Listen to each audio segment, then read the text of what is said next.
तुम्हाला शेताला शेजारी मंत्र्याचा, मोठ्या मंत्र्याचा चमचा असला किंवा स्वतः मंत्री असला तरी तो त्याच्या सातबाराचाच मालक असतो, 100 बकान 1 लिका.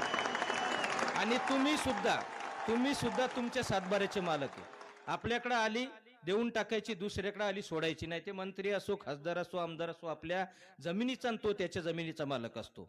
आणि खाऊ द्या ना, शेजारी जर भांडकुदळ अवलाद असली, जर असू दे ईदभर हातभर खाऊ द्या त्याला. कारण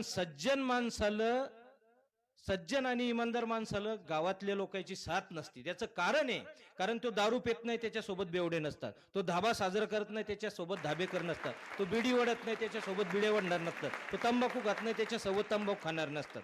आणि हे जे लटके नाते असतात ना, बाबा मामा मामी सासू सासरा आत्या, हे अवलादी सज्जन असल्यामुळे तो थोडीफार प्रगती करतो. जर शेजारी आपल्याला कुचला लागले तर त्याला फोन करून सांगतात.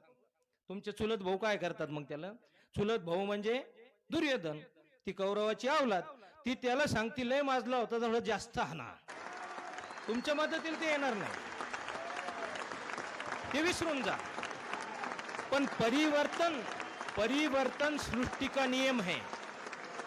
आज उसकी बारी है कल तुम्हारी है. परिवर्तन सृष्टीचा नियम आहे. सगळं काही आधी ठरलेलं आहे.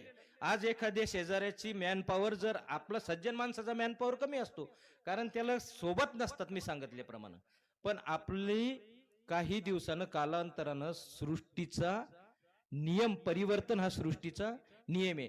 आणि तिसरी गोष्ट महत्वाची सांगतो की मोजणी करताना, बांधाचे भांडणं सोडवताना, धुऱ्याचे भांडणं सोडवताना पंच निस्वार्थी असले पाहिजे. ते मासावरले कुत्रे नसले पाहिजे.